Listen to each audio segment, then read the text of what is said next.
It is Thursday, February 25th, 2016, and we're going to review yesterday's comic books today. And because this video is already late, I'm going to try and do this a bit rushed, a bit faster, and squeeze 13 books in one video, kind of like the good old days. So let's see how fast we can do this, starting with Batman and Robin Eternal number 21.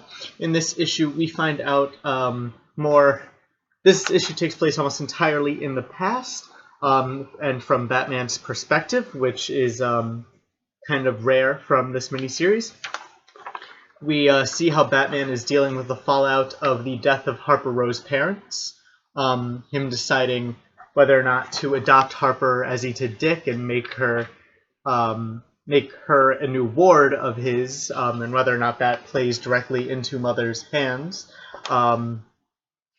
We also see Bruce as he investigates Mother further, traveling to Eastern Europe in order to speak with someone who knows Mother's origin story.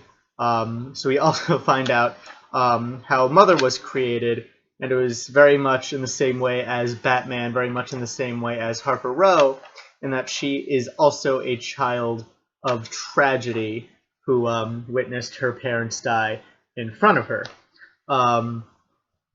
So this book is all about drawing the parallels between Batman, Harper, Mother, and basically those three characters. And at the end of this book, we see, knowing what he knows now, what Batman decides to do with Harper. One of the better issues of Batman and Robin Eternal, although not a great standalone. So unless you've kind of had to read the poor issues of this series, this one isn't really worth picking up on its own. Next up, we have Superman, Lois and Clark, issue number 5. Issue number 5. And this issue begins with a bit of a flashback as we see this Clark's first encounter with the New 52 Batman. And I just want to say how much I really enjoy the art in this book. I kind of like how the Batman symbol is styled more after the symbol we're going to see in Batman v Superman. I mean, I'm not a big fan of that symbol, but I think it looks pretty good on this costume here. And overall, I just like I like the way this book looks right now. How even though it's a nighttime Batman scene, a lot of the colors are still pretty bright, and just the line drawing. I like Batman's overall figure in this book.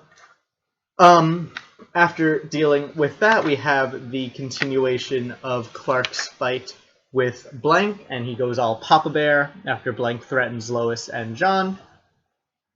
And then after that, we catch up with Lois, who is deciding whether or not to tell Clark about her recent run-in with Intergang. Another pretty good issue in this series. I like what they're doing with Batman, even though he's not a main character in this book. I like just how this Clark thinks of Batman and how he's thinking, do I want this guy to be my friend or not? And then just seeing him continue the story with Blank and Intergang and all that. It's coming along really nicely. Next up, we have Grayson, which continues to be just completely fantastic. In this issue, we start with Grayson and Tiger versus Frankenstein.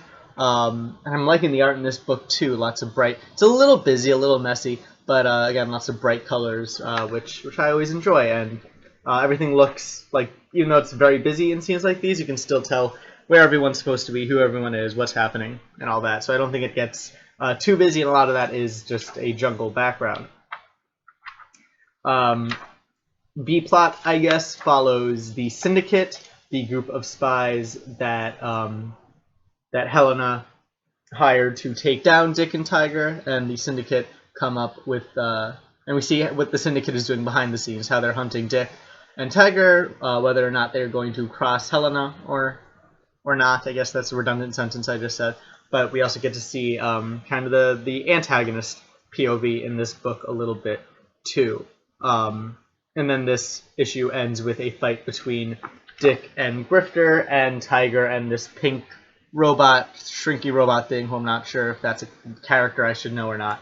But yeah, Grayson continues to be just a completely fantastic, eminently readable book. And if you haven't read all of it so far, I recommend you do so. Moving on to, what are we on to now? To Justice League, issue number 48. Issue number 48, getting ahead of myself. Basically just continuation of Darkseid War.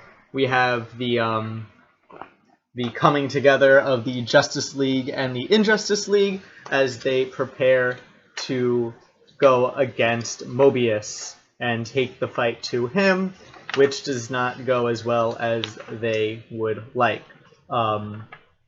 Mobius, even without the anti-life equation, even without kind of being the anti-monitor, in the same way, is still way more powerful than both leagues combined, and so it takes even more than that. Eventually, the Green Lantern Corps gets called in, and the fight, just like a lot of this book, just keeps on getting bigger and bigger as everyone throws everything they got at Mobius. So we have the two Wonder Women, we have the two Supermen going at it, or not. I mean, it's not two Superman and two Wonder Women, but you get the idea.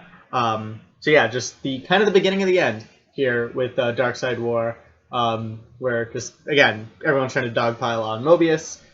Not the smartest book, but you know we're reaching the end, or reaching the big fight, so I guess it's finally time to have the big fight.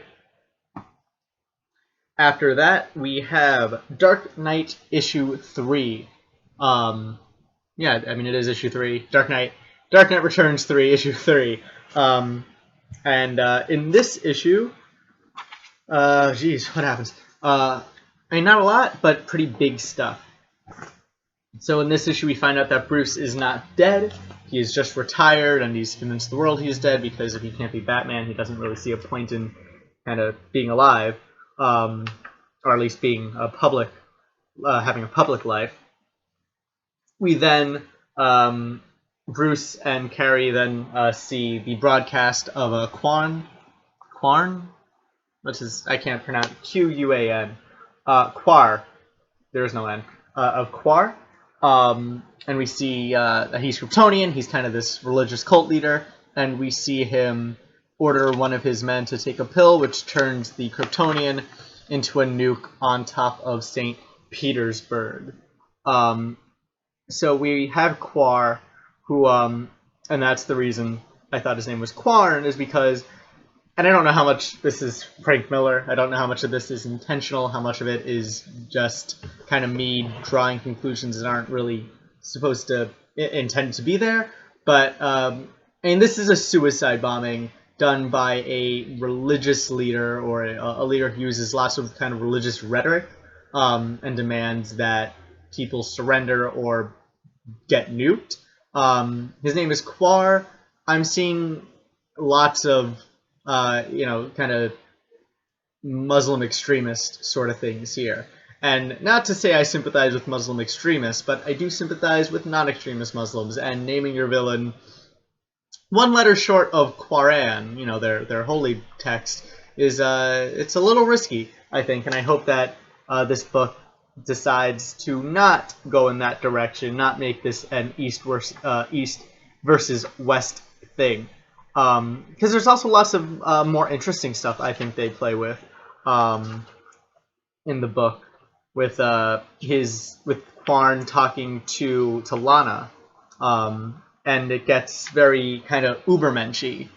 There's shades of Watchmen in here, but Quarn, aside from having these parallels to a Muslim extremist, also just has kind of a Nietzschean quality to him. He's talking to Lara about, we are better than them, we don't have to follow their laws. It's very Nietzschean Ubermensch, sort of classic, that sort of thing. Meanwhile, in response to St. Petersburg being nuked, the thing that happens on the cover happens in the book, as Bruce and Carrie go to the Fortress of Solitude to try and wake Superman up. Which is cool, getting him back in the game, so to speak.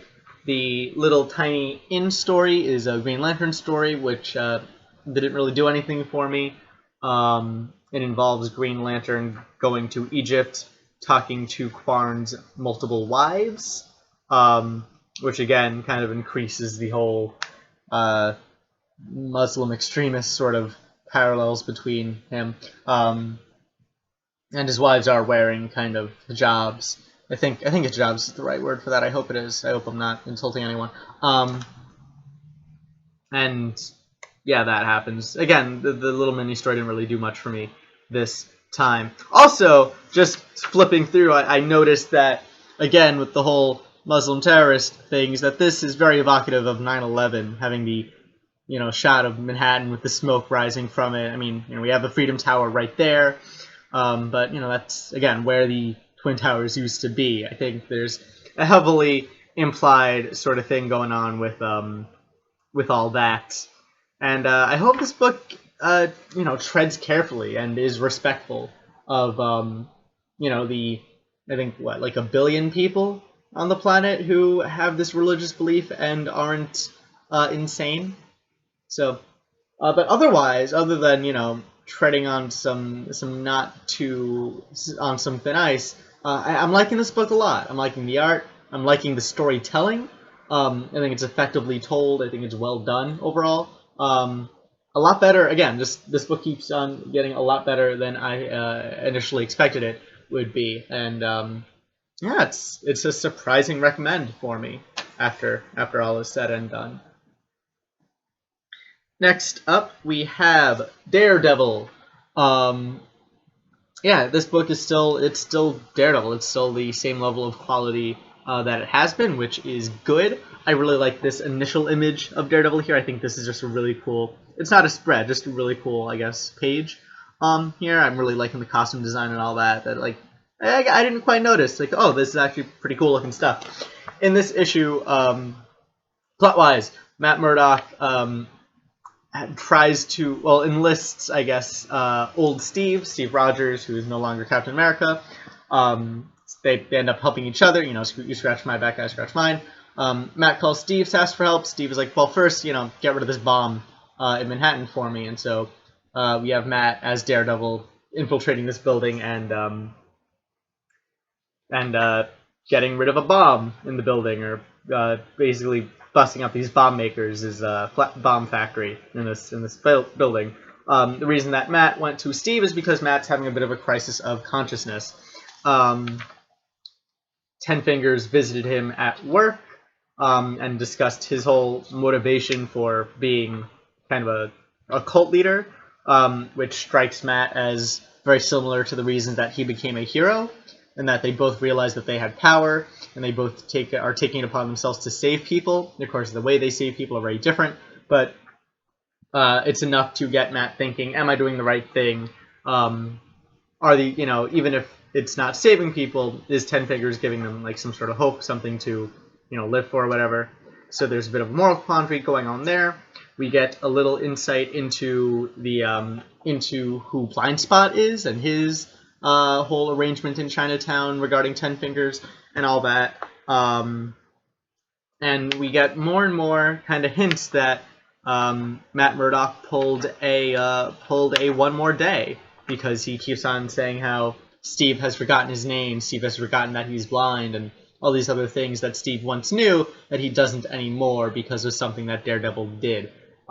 Which, again, evoking one more day in comic books at all is a really risky maneuver, because nobody liked One More Day. I mean, if they keep on going for it, and if they manage to pull it off well, more power to them. So far in this actual book, it hasn't been bad. It hasn't been insulting or anything. It's been, it's actually been intriguing. What did, Matt Murdock do where nobody remembers his secret identity anymore? Which is using it, I think, the right way. So, pretty cool stuff with Daredevil there. Moving on to, what are we moving on to next? Moving on to Karnak. This is basically a big Warren Ellis fight scene book. Very little words, but some really cool looking action beats.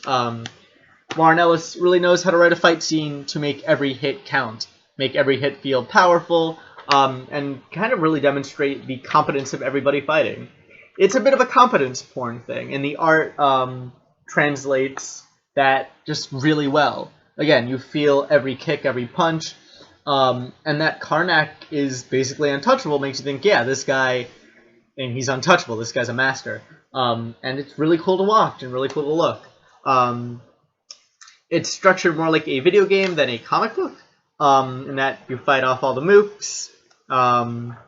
There's a brief cutscene when Karnak finally reaches the monk at the end of the character, and they talk a bit, very cutscene-like, and then they have another quick fight with each other, again, wordless. It's stuff we've seen from Warren Ellis before in terms of structure in a book. I'm not going to say I don't like it, because I do like it, but it's not exactly filling material. It's a long fight scene, and it's one that you're not controlling as if it were a video game. It's just kind of watching someone else do it. And again, for a fight scene, really good. But comic books are still kind of a static medium. It's not as entertaining to watch a fight scene in a comic book as it would be a movie or a video game or something. But for a comic book fight scene, really well done. I wish there were just more kind of dialogue and story to it there. Next up, we have Avengers, which is a big Avengers book. Lots of action, lots of explosions as the team goes up against Kang the Conqueror, whose plan is to use Mjolnir in order to travel back to his own time and conquer things.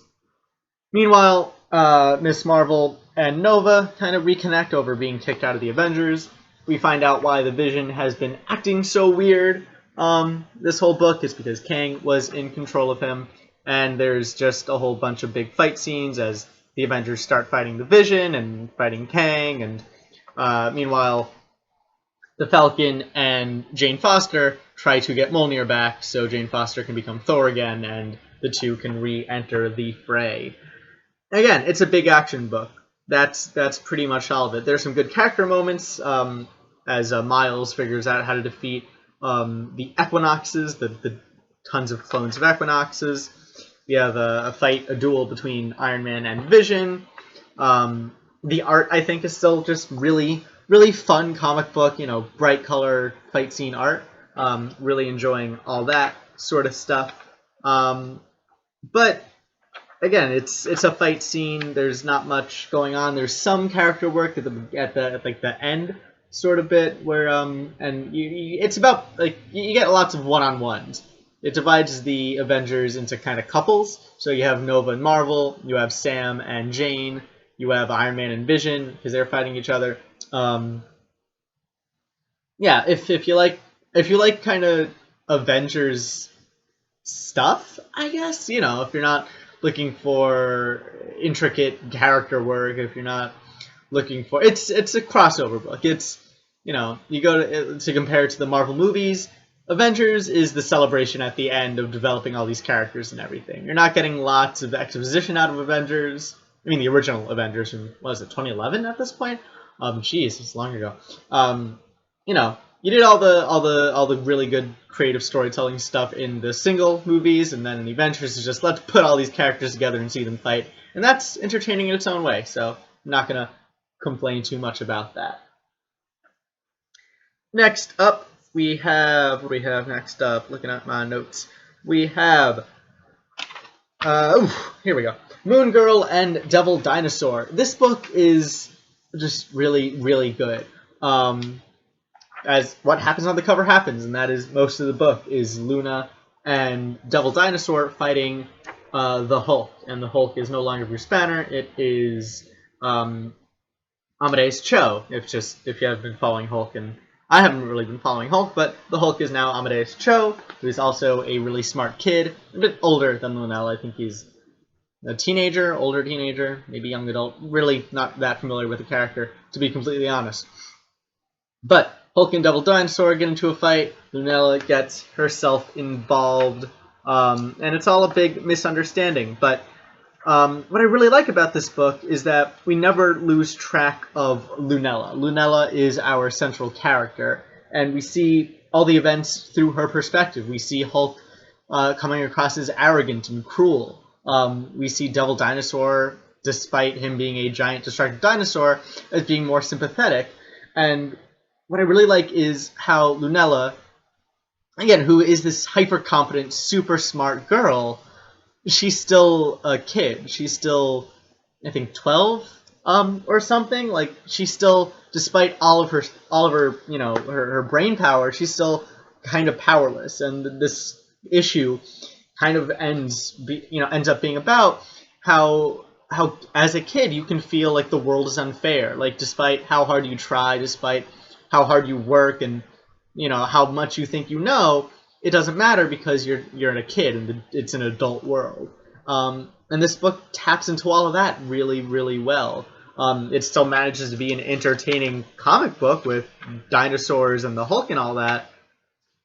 But at the heart of the story is Lunella, is someone who's precocious, someone who's too smart for her own good, but, not too smart for her own good, but she thinks that it's a burden. And it's about someone who wants something and is not allowed to get it because they're a kid, because the world thinks it knows better than her and it won't listen to her. And her also being a minority has probably, it doesn't have a lot to do with that in the book, but I'm sure that's a feeling that many people of color have, even doubly so than like a white kid would, that they're not listened to. I don't know. Maybe I'm projecting, or I don't know, white knighting or something. Wouldn't be the first time. But yeah, this book has heart, is what I'm trying to say. It is poignant. It tells something I think really relatable to any kid or anyone who was a kid and had this feeling like, I know what I want to do and I'm right and I researched it and I'm smart and I still can't do it because no one believes me because I'm a kid. Like, it's that sort of story. And it's a really well done one. So Moon Girl and Devil Dinosaur, pick it up if you are a kid. Pick it up if you know a kid who likes comic books and is reading this. Pick it up for yourself if you just want kind of a more lighthearted but still incredibly well done comic book about dinosaurs. Moving on to Hellcat, which is still really good. Still another book I'm enjoying a lot. In this issue, what happens to this issue? I read all these books trying to do as fast as possible. Yes. In this issue, Hellcat deals with a terrible landlord. Her terrible landlord, to be specific. The landlord has a history of kicking people out, very high turnover rate in the building. And she just happens, upon meeting the landlord, to also meet the landlord's son, who she gets a crush on because he's kind of a hunk. So they begin flirting with each other, and then that night they discover that they have bug beds. Bed bug. I said that totally wrong. Bed bugs in the apartment. Hellcat believes that the bed bugs are a conspiracy by the landlord in order to kick them out, so she goes to Dr. Strange, and we have Hellcat investigating the case of the magic bed bugs in her apartment. It's funny, it's entertaining, it's a comedy book, so lighthearted. But we get really, I don't know, I'm really liking the humor in it. I like how you jump from bed bugs, like you jump from the crotchety old landlord bed bugs to the landlord is using magic to control bed bugs to get people out of the apartment. I just love that leap in logic, and I like how, because it's a comic book, yeah, that's totally the case. But also I like the ending. I like how this book ends, kind of like earlier issues of Squirrel Girl, with her not beating the villain in a traditional sense. She finds another way around the problem that kind of is, yeah, that's a good solution. That's a viable answer. It's probably better than just punching them. And it's, again, really good character stuff in that we get to see how Patsy herself deals with crime, that she tries to make friends with crime rather than punch it in the face, even though she's fully capable of punching it in the face as well. So, yeah, Patsy Walker Hellcat, still really fun. And moving on to Squirrel Girl, this issue is amazing. It's the end of this little time travel arc here, and it tells a really good time travel story in that it closes the loop. It avoids all the weird plot holes and time paradoxes that are really easy to fall into with time travel. We get some really funny kind of just incidental stuff like this newspaper here, and you can pause that and read it, I guess, if you really want to. And we get a fight scene between I mean, we get a fight scene with 2 Squirrel Girls, which is, of course, better than 1 Squirrel Girl as they fight Doom in the 60s. Yeah, there's lots of love here, or lots to love here, and probably lots of love like that goes in the book because it's a really high quality book, and that usually means that people really care. Really caring is kind of love. Anyway, yeah, 2 Squirrel Girls, Doctor Doom, time travel, all very well done. Yeah, just a really fun. It's Squirrel Girl. If you're not reading Squirrel Girl, read Squirrel Girl. Every issue is enjoyable. And this arc, I mean, not the strongest arc so far, but really, really strong conclusion, I feel. Really digs into the whole time travel thing, makes that part of the conclusion, part of the resolution, that Doreen is finally taking advantage of time travel for herself instead of just letting Doom and all the others do with it. And again, closes the loop, really important. And there's some STEM jokes in there too, and code jokes, and all the sort of jokes that you'd expect from Squirrel Girl if you've been reading it. Which continues, and again, Squirrel Girl continues to be top of the pile of Marvel books right now, pretty much. Now we're moving on to The Spirit, issue 8. Issue 8. Oh man, I'm good with numbers right now. So The Spirit, issue 8, as the Spirit investigates further into the mystery of Mikado Vas. At the last issue, he broke into the Emporium Imports warehouse, and all he found by the beginning of this issue is this weird tiger totem. So Spirit has to go investigate what this totem is all about. Meanwhile, Palmer, Councilman Palmer, tries to discredit the Dolans, both the Commissioner and his daughter, as well as the Spirit, because he's in league with Mikado Vas, and so he's trying to get them kicked out of all seats of power. But luckily, Miss Dolan is really feisty and can hold her own against the Palmer. What's his? I just said what his position is, Councilman Palmer. But Councilwoman Dolan can hold her own, and the city still likes Dolan and the Spirit, so it's a hard thing for him to do. Continuing his investigation, Spirit goes to Silk Satin, who I'm guessing is some sort of informant, knows a lot of stuff. She also refuses to talk about Voss because she doesn't want to get involved. Voss is that scary. You don't mess with Kaiser Soze, I guess. Which leads the Spirit to then find this guy who's a fighting rabbi named Bernie Lieberman, who is amazing. Just is a fun fighting rabbi character. Nothing not to love about that. And he's a rabbi, so there's definitely kind of some stereotyping going on there. But as a Jew myself, I'm not insulted by it. I think it's treated, yeah, he's Jewish and we're kind of going to do the othering thing with him. But still very respectful, I feel. We're not laughing at him for being Jewish. We're laughing with him because Jewish people are really good at telling jokes, which we are.